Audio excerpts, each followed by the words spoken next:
Chapter 5. Unless you have been very, very lucky, you have undoubtedly experienced events in your life that have made you cry. So, unless you have been very, very lucky, you know that a good, long session of weeping can often make you feel better, even if your circumstances have not changed one bit. So it was with the Baudelaire orphans. Having cried all night, they rose the next morning feeling as if the weights were off their shoulders. The three children knew, of course, that they were still in a terrible situation, but they thought they might do something to make it better. The morning's note from Count Olaf ordered them to chop firewood in the backyard, and Violet and Klaus swung the axe down over each log to break it into smaller pieces. They discussed possible plans of action, while Sunny chewed meditatively on a small piece of wood. "Clearly," Klaus said, fingering the ugly bruise on his face where Olaf had struck him, "we cannot stay here any longer. I would rather take my chances on the streets than live in this terrible place." "But who knows what misfortunes would befall us on the streets," Violet pointed out. "At least we are here, we have a roof over our heads." "I wish our parents' money could be used now, instead of when you come of age," Klaus said. "Then we could buy a castle and live in it, with arms and guards patrolling the outside to keep Count Olaf and his troop." "I could have a large inventing studio," Violet said wistfully. She swung the axe down and split a log nearly in two, filled with gears and pulleys and wires and an elaborate computer system. "And I could have a large library," Klaus said, "as comfortable as Justice Strauss's, but more enormous." "Gibbo," Sunny shrieked, which appeared to mean, "and I could have lots of things to bite." "But in the meantime," Violet said, "we have to do something about our predicament." "Perhaps Justice Strauss could adopt us," Klaus said. "She said we were always welcome in her home, but she meant for a visit or to use her library," Violet pointed out. "She didn't mean to live."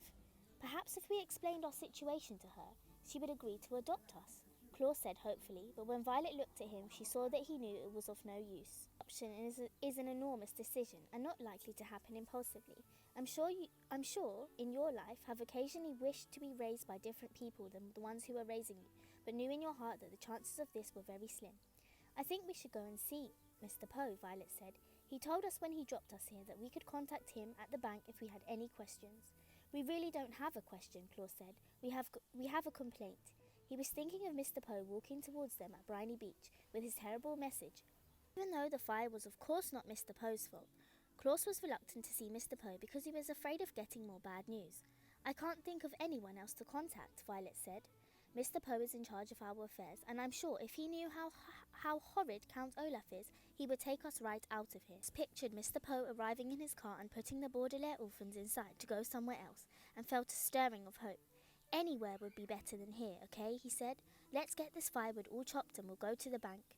Invigorated by their plan, the Baudelaire orphans swung their axes in an amazing speed, and soon enough they were done chopping firewood and clearly ready to go to the bank. Remembered Count Olaf saying he had a map of the city, and they looked thoroughly for it, but they couldn't find any trace of a map and decided it must be in the tower, where they were forbidden to go. Without directions of any sort, the Baudelaire children set off to the city's banking district in hope of finding Mr. Poe. After walking through the meats district, the flower district and the sculpture district, and the three children arrived at the banking district, pausing to take a refreshing sip of water at the fountain of victorious finance. The banking district consisted of several wide streets with large marble buildings on each side of them, all banks. They went first to the trustworthy bank, and then to the faithful savings and loan, and then to the subservient financial services, each time inquiring for Mr. Poe. Finally, a receptionist at Subservient said she knew that Mr. Poe worked down the street at Money Management. The building was square and rather plain-looking, though once inside, the three orphans were intimidated by the hustle and bustle of the people as they raced around the large, echoey room. They asked the uniformed guard whether they had arrived at the right place to speak to Mr. Poe, and he led them into a large office with many files, cabinets, and with no windows. "Hello," said Mr. Poe in a puzzled tone of voice. He was sitting at a desk covered in typed papers that looked important and boring, surrounding a small framed photograph of his wife, and his two beastly sons were there, telephones with flashing lights. "Please come in," Klaus, shaking Mr. Poe's hand. The Baudelaire youngsters sat down in three large, comfortable chairs. Mr. Poe opened his mouth to speak, but had to cough into a handkerchief before he could begin. "I'm very busy today," he said, finally, "so I don't have too much time to chat. Next time you should call ahead of time when you will plan on being in the neighborhood, and I will put some time aside to take you to lunch." "Very pleasant," Violet said, "and we're sorry we didn't contact you before we stopped by, but we find ourselves in an urgent situation." "Count Olaf is a madman," Klaus said, getting right to the point. "We cannot stay with him." Struck Klaus across the face. "See, his bruise?" Violet said. But just as she said it, one of the telephones rang in a loud, unpleasant wail. "Excuse me," Mr. Poe said and picked up the phone. "Poe here," he said into the receiver. "What? Yes, yes, yes, no, yes. Thank you." He hung up the phone and looked at the Baudelaires as if he had forgotten they were there. "I'm sorry," Mr. Poe said. "What were we talking about? Oh yes, Count Olaf. I'm sorry you don't have a good first impression of him. He has only provided us with one bed," Claus said. "He makes us do a great many difficult chores. Too much wine." "Excuse me," Mr. Poe said, as another telephone rang. "Poe here," he said. 7, 7, 7, 6 and a half, 7. "You're welcome." He hung up and quickly wrote something down on one of his papers, and then looked at the children. "I'm sorry," he said. "What were you saying about Count Olaf? Making you do chores doesn't sound too bad. It's orphans. He has terrible friends. He is always asking about our money." "Poco," this was from Sonny. Mr. Poe put his hand up to indicate he had heard enough. "Children, children," he said, "you must give yourselves time to adjust to your new home. You've only been there a few days." "We have been there long enough to know Count Olaf is a bad man," Claus said. Mr. Poe sighed and looked at each of the 3 children. His face was kind, but it didn't look like he really believed what the Baudelaire orphans were saying. "Are you familiar with the Latin term in loco parentis?" he said. Violet and Sunny looked at Claus. This reader of the 3, he was the most likely to know the vocabulary words and foreign phrases. "Something about trains," he asked. Mr. Poe was going to take them by the train to another relative. Mr. Poe shook his head. "In loco parentis means acting in the role of parent," he said. "It is a legal term and it applies to Count Olaf. Now that you are in his care, the Count may raise you using any methods he sees. Parents did not make you do any household chores, if you never saw them drink any wine, or if you liked their friends better than Count Olaf's friends. But these are the things that you must get used to, as Count Olaf is acting as in loco parentis. Understand?" But he struck my brother," Violet said. "Look at his face." As Violet spoke, Mr. Poe reached into his pocket for his handkerchief and, covering his mouth, coughed many, many times so loudly that Violet could not be certain that he had heard. "Whatever Count Olaf has done," Mr. Poe said, glancing down at one of his papers and circling a number, "he has acted in loco parentis, and there's nothing I can do about it.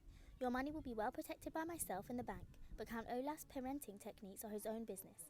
Now, I hate to usher you out, but I have very much work to do." And just sat there, stunned. Mr. Poe looked up and cleared his throat. "Post haste," he said, means you'll do nothing to help us."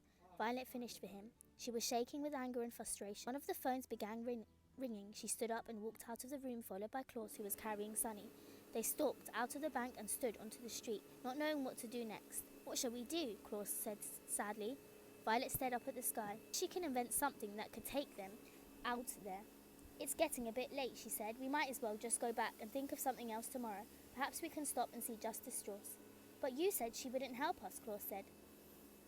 "Not for help," Violet said, "for books. It is very useful when one is young to learn the difference between literally and figuratively. If something happens literally, it actually happens. If something happens figuratively, it feels like it's happening. If you are literally jumping for joy, for instance, it means you are leaping in the air because you are very happy. If you are figuratively jumping for joy, it means you are happy and that you could jump for joy, but you are saving your energy for other matters." The Baudelaire orphans walked back to Count Olaf's neighbourhood and stopped at the home of the Justice Strauss, who welcomed them inside and let them choose a book from the library. Violet chose several about mechanical inventions, Claus chose several about wolves, and Sunny found a book with many pictures of teeth inside. They went to their room and crowded together on one bed, reading intently and happily. Figuratively, they escaped from Count Olaf and their miserable existence. They did not literally escape because they were still in his house and vulnerable to Olaf's evil, in loco parentis ways. But by immersing themselves in their favourite reading topics, they felt far away from their predicament, as if they had a situation of orphans. Figuratively escaping was not enough, of course, but at the end of a tiring and hopeless day, it would have to do. Violet, Claus and Sunny read their books, and in the back of their minds hoped that soon their figurative escape would eventually turn into a literal one.